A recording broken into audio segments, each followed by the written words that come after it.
a spiritualist with bad credit. You can't be a spiritualist that can't keep a job, nor have been a person that could ever keep a job. See, let me explain something to you, because these things from the mundane world translate to the spiritual world, you know? So listen, there's people out here that join this whole spiritual community because they feel like it's a quick way to make money. But what most of these people don't realize is that that shit transfers into their spiritual practice, how they conduct themselves, how they carry themselves. So if you're a person with bad credit, let me give you an example. A person with bad credit, that usually says a lot about them. And a lot of people don't take that into consideration. A person with bad credit is the type of person that's going to borrow money for you and not pay it back. Not only that, that person doesn't really give a fuck about their how they're perceived by others.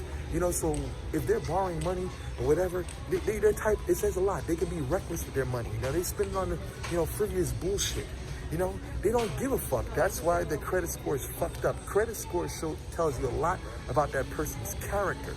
You know, so when you find yourself in a situation dealing with a spiritualist that has bad credit, then you wonder why this person does the malicious shit that they do. Okay, they'll say, oh, well, I'll tell your lover on you whatsoever. Or not only that, sometimes they say, oh, if you don't pay me X, Y, Z, I'm going to curse you. So they don't really care about how they're perceived. This is what bad credit will actually tell you. Bad credit will explain a lot to you about how these people get down. And this is what transfers into the person's spiritual practice as a spiritualist. Now, let me talk about the individual who can't keep a job. What does that do? Can't keep a job pretty much tells you that this person is unreliable.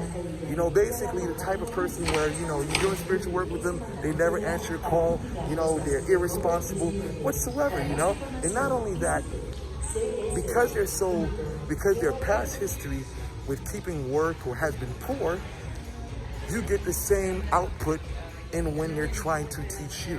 Because sometimes in life we have to make certain decisions for our profession. And some of these people who have never been good at keeping a job, what they do is give us bad advice. Bad advice, oh, well, instead of telling us to be responsible, they teach us how to be irresponsible just like them. So we find ourselves mirroring their lifestyles.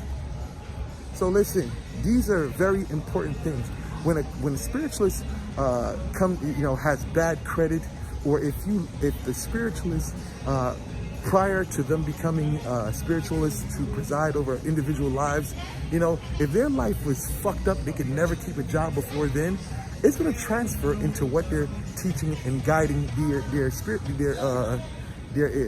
customers and clients, So it becomes a prerequisite to find someone that lives what they preach and practices what they preach. So listen, don't get consumed by the image whatsoever. You should really thoroughly dig into who you are asking to preside over your lives, because their life has to match what they preach. So with that said, I'm out.